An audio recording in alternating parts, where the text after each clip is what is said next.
Cricket online நேயர்களுக்கு வணக்கம். Ashes second test second day எண்ட்ல நாம இருக்கிறோம். அண்ட் இன்னைக்கு நிறைய இன்ட்ரெஸ்டிங்கான சம்பவங்கள் கேம் த்ரூ அவுட் நடந்துக்க நம்மளால பார்க்க முடியுது. இதெல்லாம் யார்கிட்ட கேட்டு தெரிஞ்சுக்க போறோம் அப்படின்னா கிரிக்கெட் அனலிஸ்ட் கிருபாகரனோட. வணக்கம் கிருபாகரன், எப்படி இருக்கீங்க? வணக்கம் வணக்கம் ப்ரோ, நல்லா இருக்கேன். Okay, right right nice. So இன்னைக்கு ஆஷஸ் வந்து நம்ம பார்க்கறோம் அப்படின்னா பேஸ்பால் அப்படின்ற ஒரு கேமோடைய ஒரு எக்ஸ்டென்ஷன் மாதிரி தான் தெரியுது. ஏன்னா எல்லாருமே ஒரு ஒரு சின்ன ஒரு அக்ரெசிவ் அப்ரோச் அப்படின்ற மாதிரியான ஒரு அப்ரோச் தான் ஆஸ்திரேலியா இந்த செகண்ட் இன்னிங்ஸ் இந்த ஃபர்ஸ்ட் இன்னிங்ஸ் ஆடுற மாதிரி தெரியுது. நீங்க எப்படி பாக்குறீங்க இந்த second day of the second test? So actually அந்த செகண்ட் டேங்கிறத விட சாரி அந்த செகண்ட் இன்னிங்ஸ் அப்படிங்கிறத விட போன டெஸ்டோடைய ஃபோர்த் இன்னிங்ஸ்ல இது ஸ்டார்ட் ஆயிருச்சு அப்படின்னு சொல்லலாம். ஏன்னா அங்கிருந்தே இந்த பஸ்பால் ஏராவை வந்து இங்கிலாந்து மட்டும் இல்ல ஆஸ்திரேலியாவும் எடுத்துட்டு வந்தாங்க.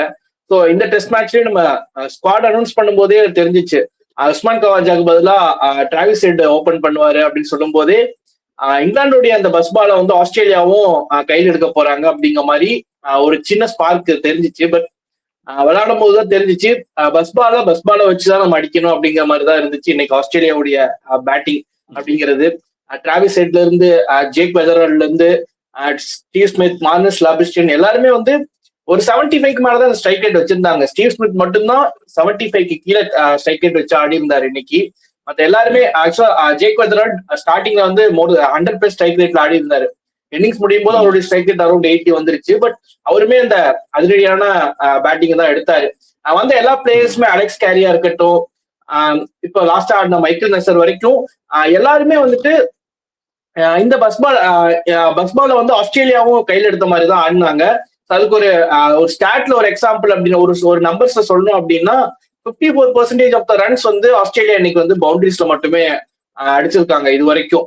ஸோ அப்படிங்கிறது அதுல வந்து டாப் 4ல எல்லா பேட்டர்ஸ்மே சிக்ஸஸ் அடிச்சாங்க. ஆஸ்திரேலியன் பேட்டர்ஸ் இந்த டெஸ்ட் கிரிக்கெட்ல பெரிய அளவுக்கு சிக்ஸஸ் அடிக்கக்கூடிய பிளேயர்ஸ் அப்படி கிடையாது. மார்னஸ் லாபிஸ்டன் ஆகட்டும், மார்னஸ் லாபிஸ்டன் ரொம்பவே வந்துட்டு எப்படின்னா பவுண்டரிஸ்ல பெருசா டீல் பண்ணவே மாட்டாரு. ஸ்ட்ரைக் ரொட்டேஷன் இப்படிதான் இருக்கும் அவருடைய கேம். ஸோ இன்னைக்கு ஆஸ்திரேலியன் பேட்டர்ஸ் எல்லாருமே அந்த ஸ்ட்ரைக் ரொட்டேஷனை தாண்டி பவுண்டரிஸ்ல நிறைய ரன் ஸ்கோர் பண்ணாங்க. பவுண்டரிஸ் அடிக்கிறதா இருக்கட்டும், ஃபோர்ஸ் அடிக்கிறதா இருக்கட்டும், சிக்ஸஸ் அடிக்கிறதா இருக்கட்டும், அந்த பஸ்பாலை வந்து முன்னெடுத்து ஆடின மாதிரி தான் இருந்துச்சு. அதுக்கு பலனாதான் 6 விக்கெட்லயே அவங்க லீட் போனது. ஓகே, நீங்க சொன்ன ஒரு விஷயத்த நானும் பார்த்தேன். என்னன்னா மார்னஸ் லபுஷனோட இந்த இன்னிங்ஸ் ஓடிஐல கூட இந்த அளவுக்கு வேகமா ஒரு ஆடி நான் பார்த்தது இல்லை. ஓடிஐலேயே அவரோட ஸ்ட்ரைக் ரேட் பார்க்கணும் அப்படின்னா ஒரு 60s வந்து ஒரு 70s, லைக் ரொம்ப ஹார்ட்லி 80s போறதை நம்மளால பார்க்க முடியும். இதுல ஃப்ரம் த பிகினிங் அவர் வந்து அந்த ஸ்ட்ரைக்கை வந்து நல்லா குவிக்காவே பண்ற ஒரு இதை பார்க்க முடியுது. இந்த அப்ரோச்சை நம்ம எப்படி புரிஞ்சுக்கிறது? இவங்களுடைய நீங்க சொன்னதுதான், ஏன்னா அந்த ஒரு பஸ்பால வந்து இன்னொரு பஸ்பால தான் நம்ம ஃபேஸ் பண்ண முடியும் அப்படின்ற மாதிரியான இந்த அப்ரோச்சை நம்ம எப்படி பாக்குறது? நம்ம மூவிங் ஃபார்வர்ட் டெஸ்ட் கிரிக்கெட்டுக்கு எந்த மாதிரி அது இருக்க போகுதுன்ற மாதிரி கேட்கிறேன். ஸோ அதான் பஸ்பால் பிரெண்டன் மெக்கலம் வந்து இந்த டெஸ்ட் கிரிக்கெட்டையே அப்படியே சேஞ்ச் பண்ணிட்டாரு அப்படின்னே சொல்லணும். இங்கிலாந்துக்கு அது பெரிய அளவுக்கு கை கொடுத்துச்சா அப்படின்னு கேட்டீங்கன்னா இது வரைக்கும் ஒரு ஃபெயிலியர் அப்படின்னு தான் சொல்லணும். பட் மற்ற டீம்ஸ் இதை வந்து கையில் எடுத்திருக்கிறது, ஆஸ்திரேலியா மாதிரியான ஒரு டீம் இதை வந்து கையில் எடுத்திருக்கிறது ரொம்ப ரொம்ப சூப்பரா இருக்கு பாக்குறதுக்கு. ஏன்னா இந்த மாதிரி ஆஸ்திரேலியன் டீம் ஆடி நம்ம பார்த்ததே இல்லை, specially test cricket. Australia known for அவங்களுடைய கிரிக்கெட் அப்படிங்கிறது அட்டாக்கிங் கிரிக்கெட்டுக்கு பேர் போன ஒரு ஆஸ்திரேலியா.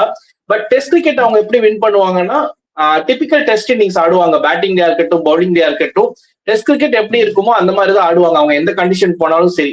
பட் ஆஸ்திரேலியா இந்த மாதிரி பஸ்பால் ஏராவோ அவங்களும் முன்னெடுத்து விளையாடுறது அப்படிங்கிறது பார்க்க ரொம்ப சூப்பரா இருக்கு. இங்கிலாந்து இந்த மாதிரி பஸ்பால் எடுத்தப்போ பென் ஸ்டோக்ஸ் மாதிரியான பிளேயர்ஸ் விளையாடும் போது பார்க்க சூப்பரா இருந்துச்சு. பென் ஸ்டோக்ஸ், ஆலி போப் இந்த மாதிரியான பிளேயர்ஸ் விளையாடும் போது பார்க்க ரொம்ப சூப்பரா இருந்துச்சு. பட் எனக்கு வந்து அதுல இந்த இங்கிலாந்து டீமை பொறுத்த வரைக்கும் எனக்கு பெரிய அளவுக்குல உடன்பாடு இல்லை இந்த பஸ்பால் ஏரால. பட் இந்த சைடு ஆஸ்திரேலியா இந்த மாதிரி விளையாடும் போது எனக்கு பாக்குறதுக்கு ரொம்ப பிடிச்சிருக்கு. ஏன்னா அந்த ஆஸ்திரேலியன் கிரிக்கெட் டீம் இப்ப நீங்க சொன்ன மாதிரி மார்னஸ் லாபிஸ்டன் மாதிரியான ஒரு பிளேயர் நம்ம இது வரைக்கும் இந்த ஓடிஐல 60-70 ஸ்ட்ரைக் ரேட்ல தான் ஆடி பார்த்திருக்கோம் நீங்க சொல்லியிருக்கீங்க. பட் அவருக்கு அந்த பொட்டன்ஷியல் இருக்கு, பெரிய ஷாட்ஸ் ஆடக்கூடிய ஒரு பொட்டன்ஷியல். அவர் எந்த மாதிரியான ஒரு பேட்ஸ்மேன் அப்படின்னா ஆஸ்திரேலியா வந்து இந்த ஓடிஐலாம் ஆங்கர் ரோல் பண்றது அந்த மாதிரியான ஒரு பிளேஸ் எல்லாம் வச்சிருப்பாங்க. மார்னஸ் லாபிஸ்டன் நம்பர் 3, நம்பர் 4ல வருவாரு.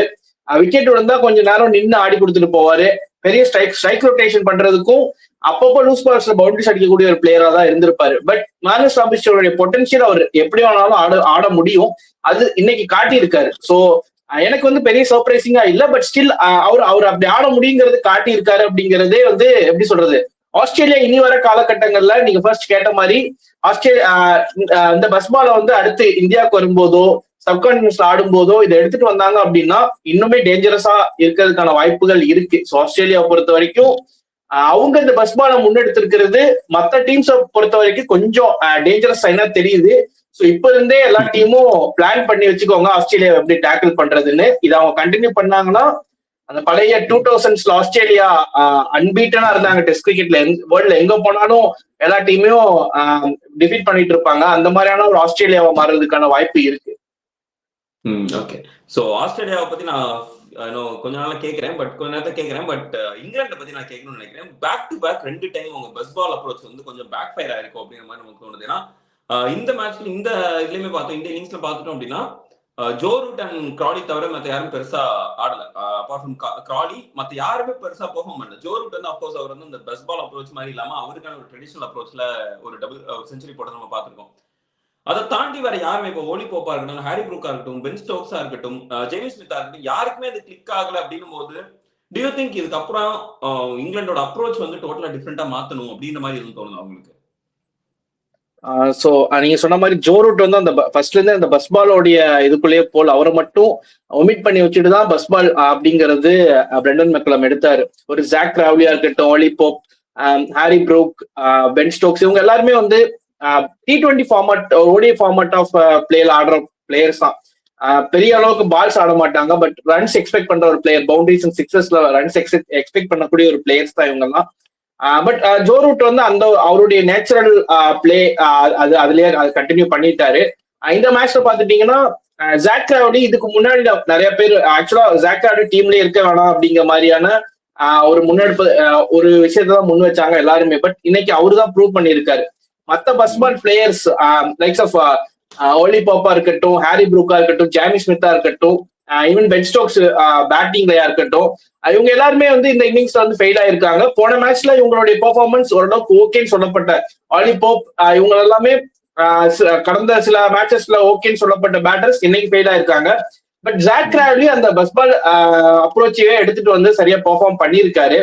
அண்ட் இன்னொரு விஷயம் என்னன்னா, நீங்க சொன்ன மாதிரி இது வந்து நான் எப்பவுமே சொல்லுவேன் ஒரு ஃபெயிலியர் தியரி அப்படிங்கிற மாதிரி தான் சொல்லுவேன் இங்கிலாண்டை பொறுத்த வரைக்கும் பஸ்பால் அப்படிங்கிறது. ஏன்னா பேட்டர்ஸ் ஓரளவுக்கு ரன்ஸ் அடிக்கிறாங்க அப்படின்னா அதுக்கு தகுந்த மாதிரியான பவுலர்ஸ், அதை கண்ட்ரோல் பண்றக்கூடிய பவுலர்ஸ் இல்லை அப்படிங்கிற மாதிரி பாக்குறேன். இதுக்கு ஒரு எக்ஸாம்பிள் எடுக்கணும் அப்படின்னா எஸ்ஆர்எச் டீம் லாஸ்ட் ஐபிஎல் சீசன்ல பார்த்திருப்போம். அவங்களுடைய பேட்டர்ஸ் 300 அடிக்கக்கூடிய பேட்டர்ஸ் வச்சிருந்தாலும் அவங்களுடைய பவுலிங் யூனிட் அப்படிங்கிறது ஒரு 8 to 9 அப்படிங்கிறது ஒரு டீசென்ட் பவுலிங் எக்கனாமியா அவங்க பார்த்தாங்க. ஸோ அதனாலதான் லாஸ்ட் சீசன் அவங்களுக்கு வந்து ரொம்ப ஸ்ட்ரகிள் ஆகி பாட்டம் ஆஃப் த டேபிள்ல பினிஷ் பண்ணாங்க. அதே மாதிரிதான் இங்கிலாந்துக்கு டெஸ்ட் கிரிக்கெட்ல பேட்டர்ஸ் ஓகே ஒரு லாஸ்ட் இயர்ல ஒரு 4th இன்னிங்ஸ்ல ஒரு 400, 350, 400 சேஸ் பண்ணுமா அந்த பொட்டன்ஷியல் இருக்கக்கூடிய ஒரு பிளேயர் தான். அதே மாதிரி ஃபர்ஸ்ட் இன்னிங்ஸ்ல ரன்ஸ் அடிக்கணுமா அதே மாதிரி ஒரு பொட்டன்ஷியல் இருக்க பிளேயர் தான். பட் பவுலர்ஸ் அப்படிங்கும் போது இன்னைக்கு ஜோஃப்ரா ஆர்ச்சரை தவிர மற்ற பவுலர்ஸ் பிகினிங்ல எக்கனாமி அரௌண்ட் மோர் தென் 5 தான் இருந்துச்சு. சில பவுலர்ஸ் 6 and 7க்கு மேல வச்சிருந்தாங்க. அது போக போகதான் அப்படியே கம்மியாகி ஒரு இப்ப கூட கஸ் அட்கின்சன் அண்ட் ஜோஃப்ரா ஆர்ச்சருக்கு மட்டும்தான் பவுலிங் எக்கனாமி வந்து பிலோ 5 இருந்துச்சுன்னு நினைக்கிறேன். மற்ற எல்லா பவுலர்ஸுக்குமே எபோவ் 5 தான் எக்கனாமி இருக்கு. ஸோ பார்க்கும்போது பேட்டிங்ல அவங்க ரன்ஸ் அடிச்சிருந்தாலும் பவுலிங்ல வந்து அவங்க இன்னுமே அந்த இந்த பஸ் பாலுக்கு தகுந்த மாதிரியான பவுலிங் செட்டப் இல்லையோ அப்படிங்கிற மாதிரி தோணுது.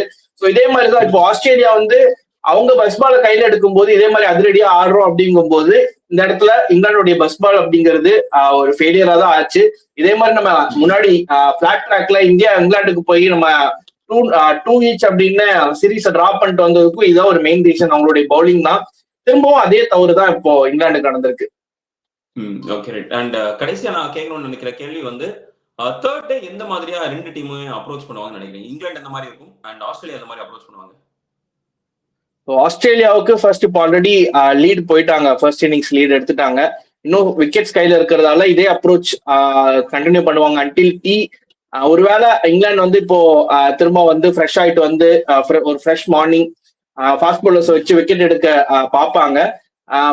அது ஆஸ்திரேலியா பொறுத்த வரைக்கும் ஆல்ரெடி ஒரு லீட்ல இருக்காங்க. ஸோ இன்னும் கொஞ்சம் ரன்ஸ் ஒரு நல்ல லீட் ஒரு 100 run லீட் அப்படிங்கறத எடுத்துட்டு போயிட்டாங்க அப்படின்னா சைக்கலாஜிக்கலாவும் இங்கிலாந்துக்கு அது ஒரு அது அஃபெக்ட் பண்ணும். அதே மாதிரி 4th இன்னிங்ஸ்ல சேஸ் பண்ணும்போது ஒரு கம்மியான டார்கெட் வருது. இப்போ இங்கிலாந்து வந்து ஒரு 300 ரன்ஸ் ஒரு வேலை அடிச்சுட்டாங்க இதே பஸ் பால் அப்ரோச்ல போய் அப்படின்னா ஒரு 100 ரன் லீட் அப்படிங்கிறது டார்கெட் ஃபோர்த் இன்னிங்ஸ் 200 அப்படிங்கிற மாதிரி செட் ஆகும்.